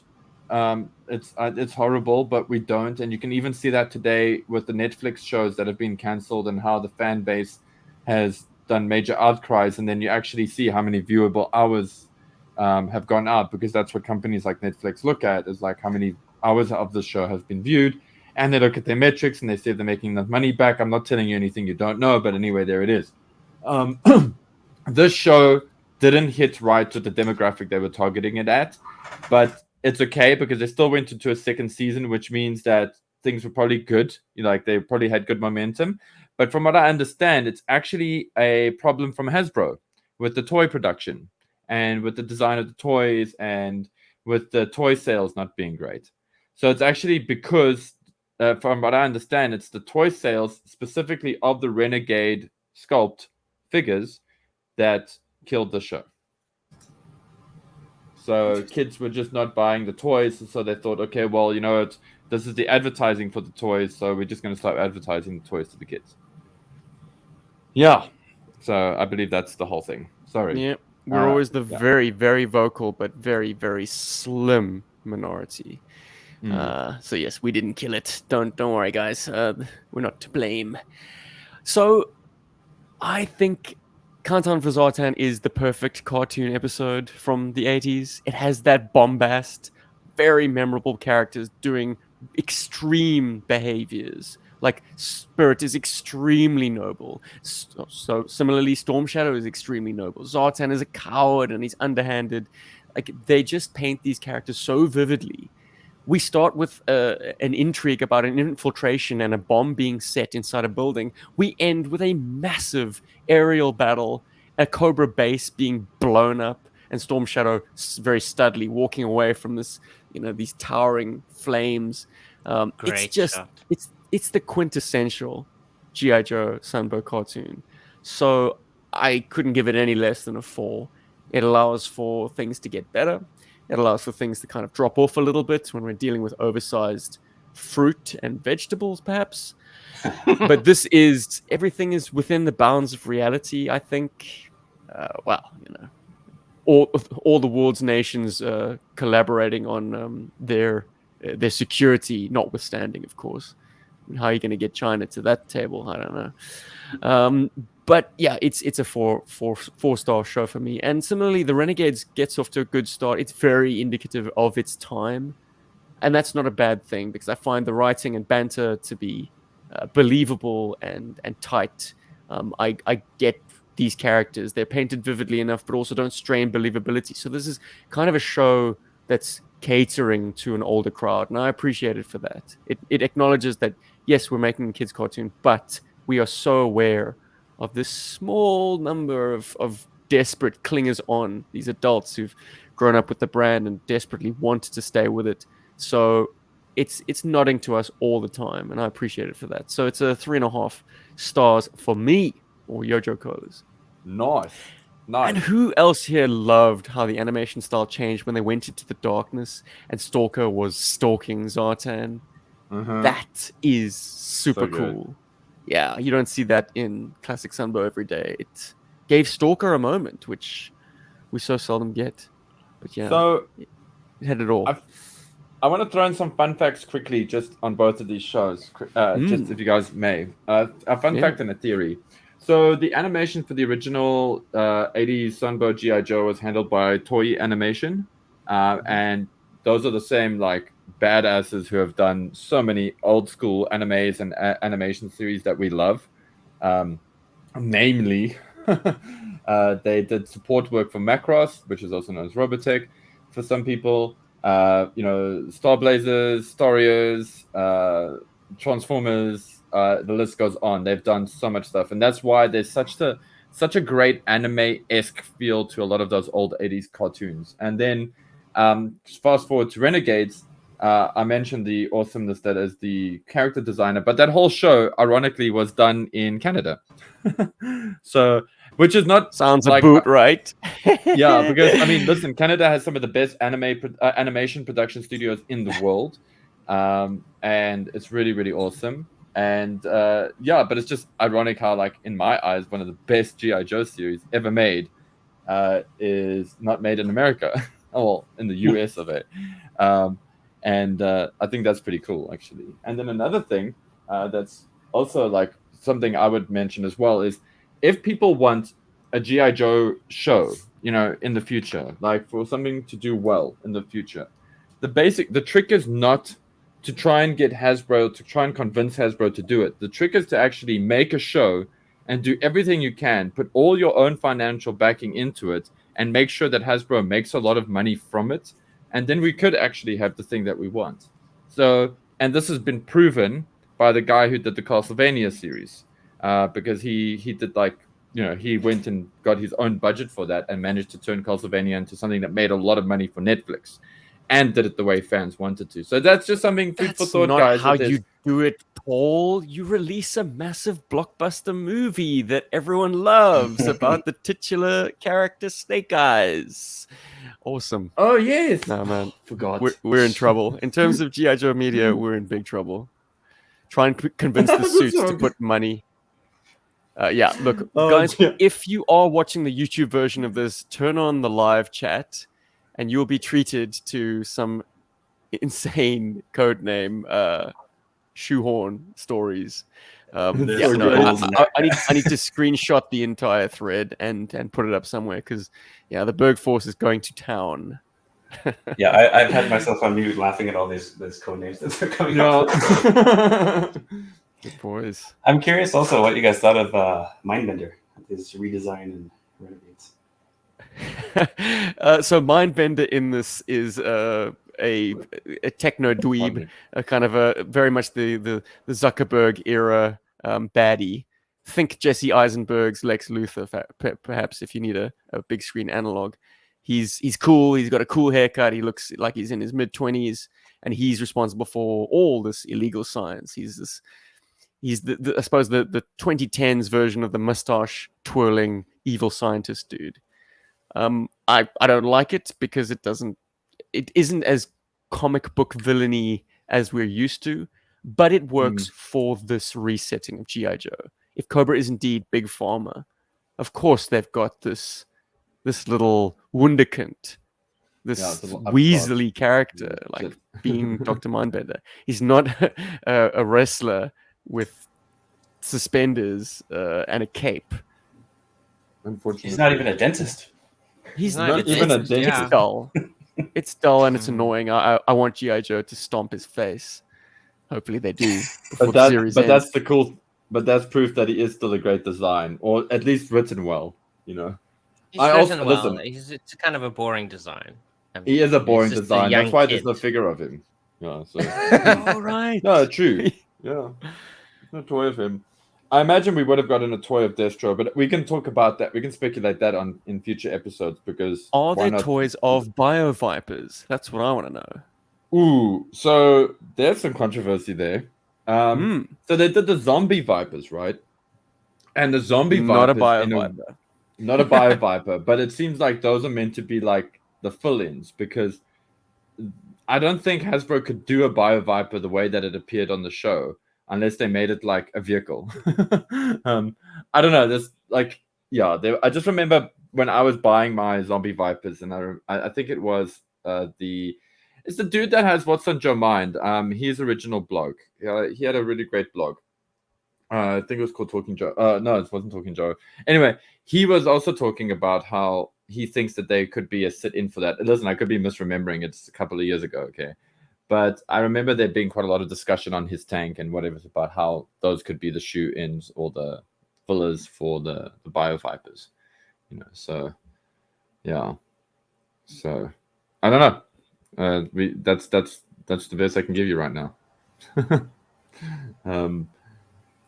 There's so much cool stuff to talk about in these shows, and I don't want to get it all out in this one episode. I think there's a lot of great juice in those. We have a whole year ahead of us. Of GI Joe media entertainment. But I hope talk a little bit about new shit. That's something that we haven't spoken on. New shit in a while. What you gonna do? Yeah, it's been over a year since we did last spoke about toys. I know. Brian, do you want to kick us off, man? Apart from the Skystriker, what else have you got? Sure. The latest GI Joe thing I got. Actually, I'd forgotten. I got the Sergeant Slaughter. Classified figure. Ah, nice. I got some Transformer stuff too, but that's probably not. Now, do you keep the mini Slaughter on card, or do you pop that little guy out so we can hold him? I'm keeping him on card, and a lot of that stuff just goes into a Ziploc bag. To be honest, I don't really need that. it's cool, but I don't really need it. I got him standing on my shelf with his hands on his hips and looking tough. But yeah, the swagger stick and the little mini stars just went into the bag. But he's a good figure. I think Classified's getting a lot better. On my channel is full of a lot of griping about Classified when they got started. The last video I put up was just about fixing things that bother me. I don't think it bothers everybody. I think it's just my little nitpicks, but they're better. I got Stalker as well recently and Tomax. They're definitely getting better. I like that the joints feel smoother and they actually come with real world weapons now. And the backpacks stay in the backs. For the most part, yeah. So Excellent. I get really frustrated about that stuff because I think that if they had this stuff nailed down tight in the 80s, 40 years ago now, they should be able to do as good or better nowadays. So when they don't, it's like I complain. But Brian, as we've Exactly. seen with the retro O-rings, clearly all those processes, all those magic ingredients. I always talk about it in the sense of that Hasbro lost the recipe for original Coke.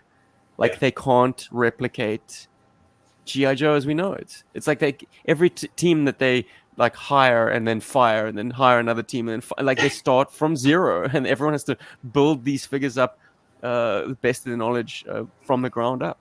So that's why GI Joe is playing catch up with Marvel Legends, for instance, in the 6-inch scale. Like, and they suddenly have to build the architecture for the backpacks afresh because I mean Marvel Legends don't need backpacks, so they've lost it. Man.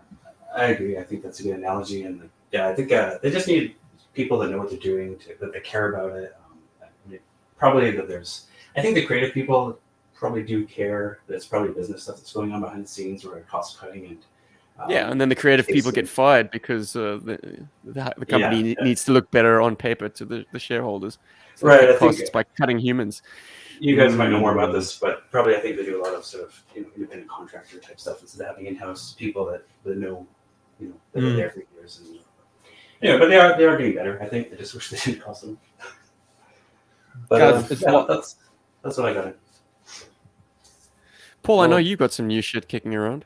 I did get some new shit. It's like some cool, exciting stuff. So I'll start off with this one just because it's kind of super recent. I got a classified Stalker and a classified Crimson Guard. The Stalker, you can actually catch my review and my thoughts of it on the YouTubes. The Crimson Guard will follow very shortly because I've refined it quite a bit. In terms, and also just to add to what Brian was saying, I believe Hasbro definitely does outsource a lot of the actual toy design and the 3D modeling and all that stuff, which is why I often refer to it as the design team or the Hasbro design team, not necessarily Hasbro directly. When I talk about, when I try to compliment the people that were involved in the figures, because they never get credited on the box, which is a damn shame. But anyway, so that said, I got a very cool Stalker classified. I'm really, really loving it. It's the toy for me that just keeps on giving. The CG is not that far behind it, but you'll catch all my thoughts in the review.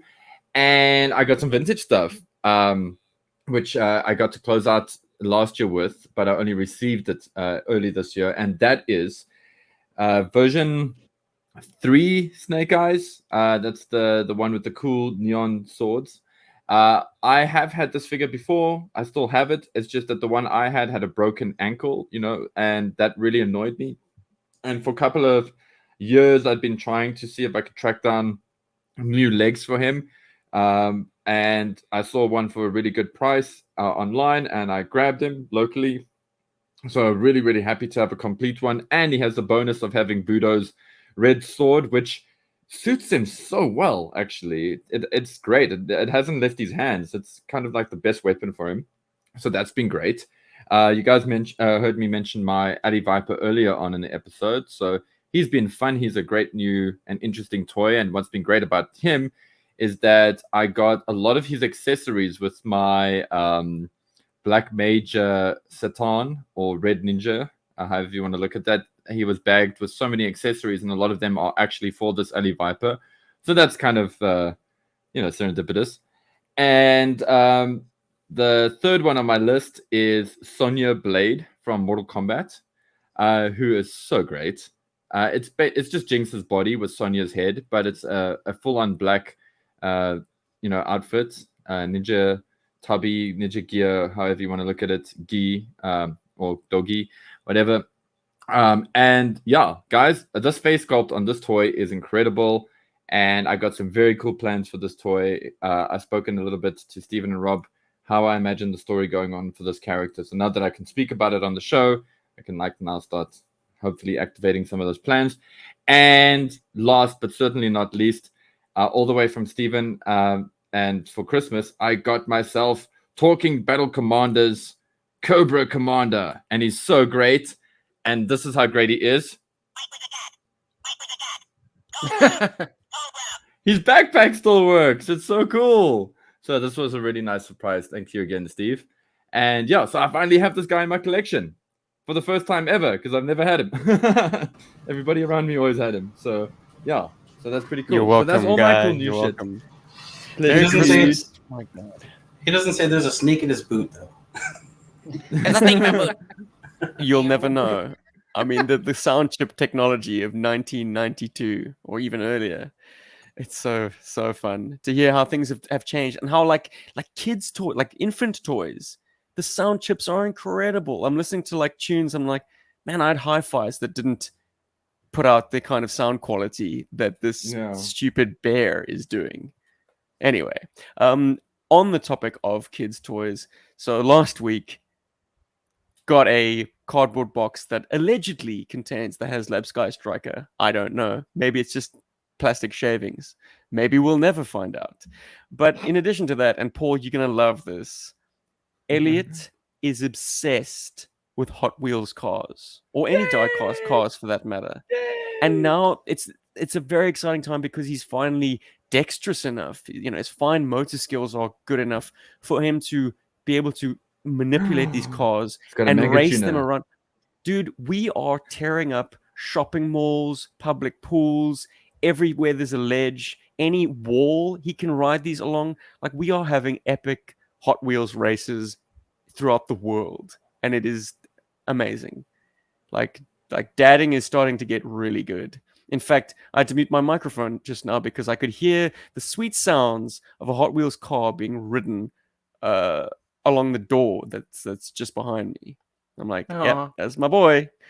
So yeah, we got some new Hot Wheels, some fresh vehicles. I always drive the Batmobile. He always drives a red sports car because I guess it's the Lightning McQueen effect.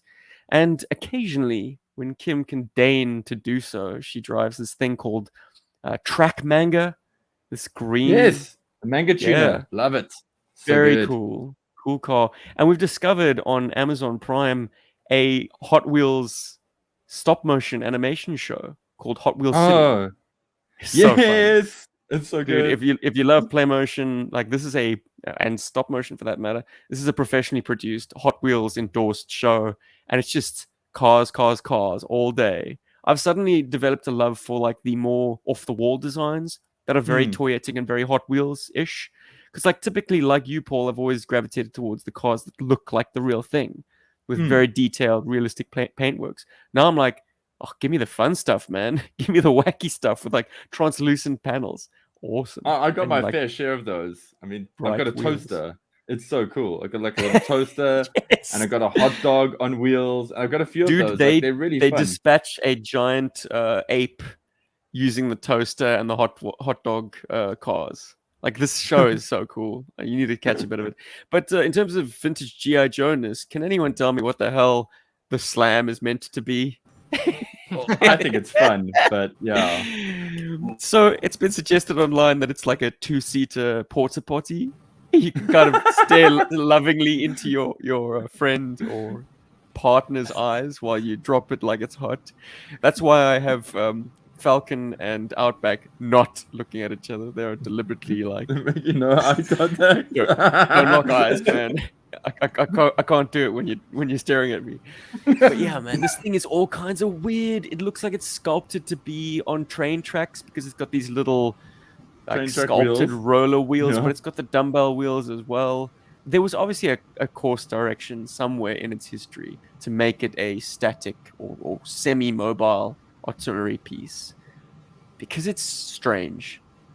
I've never liked the 4 barrels like clustered into one housing. I've never liked the little red missiles that are going to burn your occupant's arms off.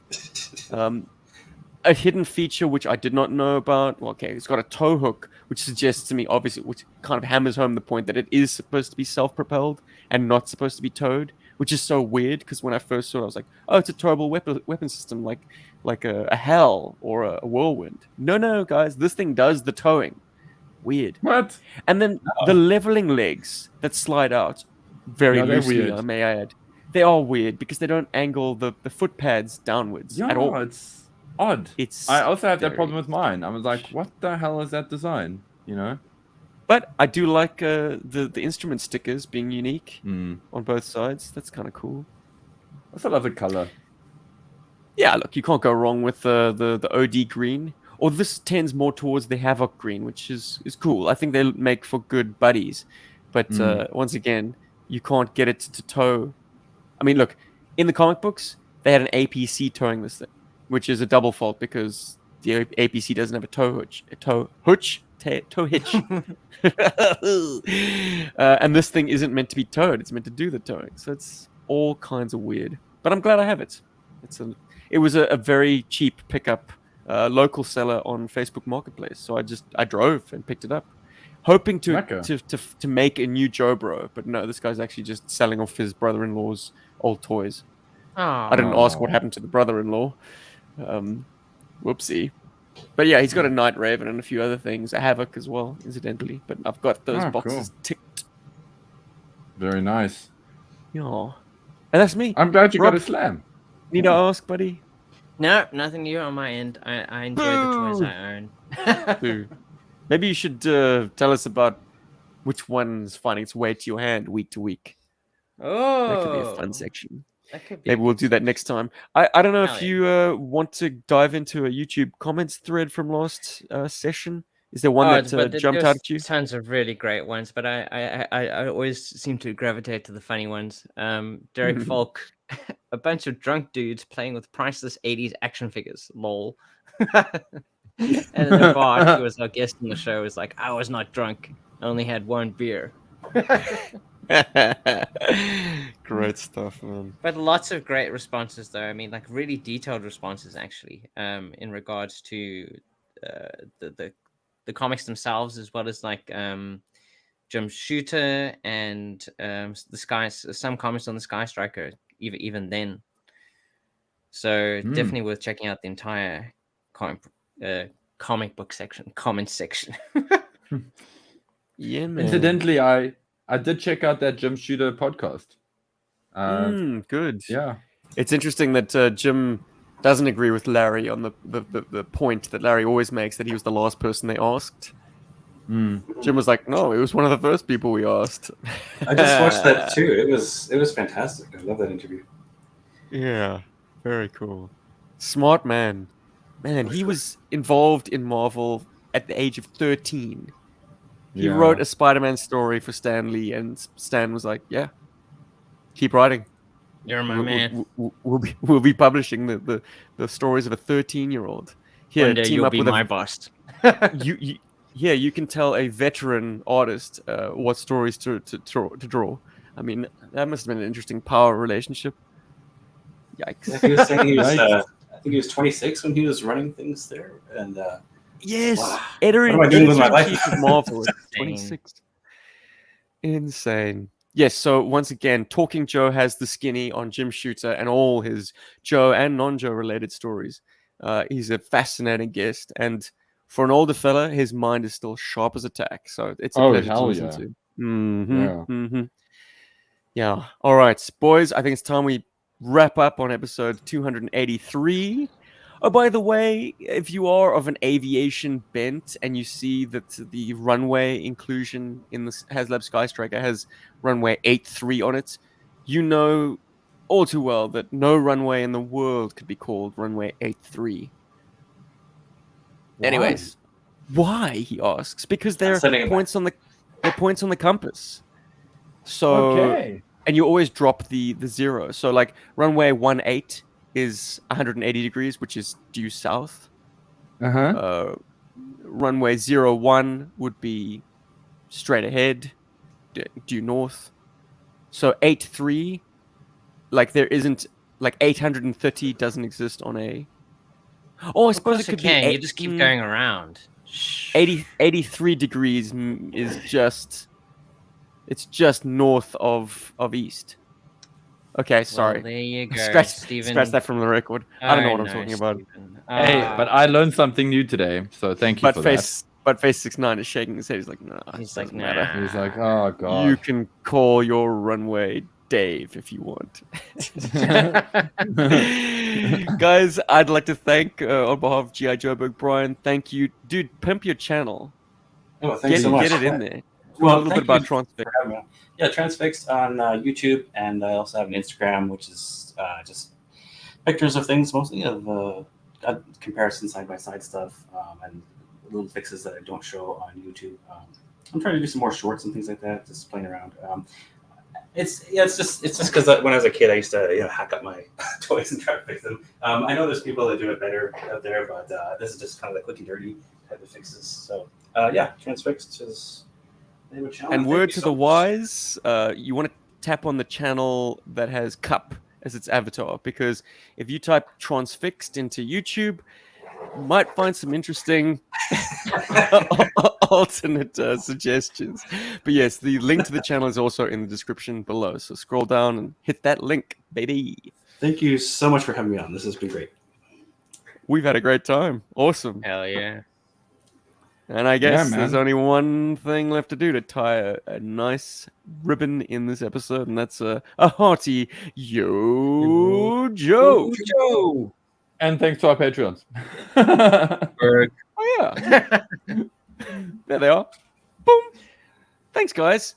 Your $3+ a month keep the lights on in GI Joburg HQ. Keep us in fresh toys and keep us from questioning what the hell we're doing, stealing time away from our family to agonize over should I have Zartan drop the detonator Absolutely. before Oh. or after he takes the punch. My gran really misses me at midnight on Sunday. Let's get out of here, boys and girls. Bingo. See you in a brief 2 weeks where we'll be rotating back to a classic comic book issue and a slightly less classic comic book issue. But in the interim, if you're listening to this and you've gotten this far, guess what? Here's some inside scoop. We will be debuting a brand new for 2023 Play Motion this next weekend. Wow. Stay We tuned for haven't done details. those in at least a year. We will be doing a live event in the lead up for it because it does add a new segment to, or new chapter, I should say, to a very old storyline, an unresolved storyline. So we're going to be doing some callbacks and some call forwards, and I'm very pleased with it. I think it's got a heady mix of character development and intrigue and obviously action. And the most important thing of all is the big finale was shot. The 3 GI Joburg members all together at long last. So it's all kinds of history in the making. So don't miss it. A brief, I suppose, as of release of this, a brief 5 days away. So soon. We're out.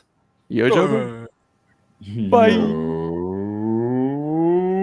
Yo, Joe. Berg. Berg.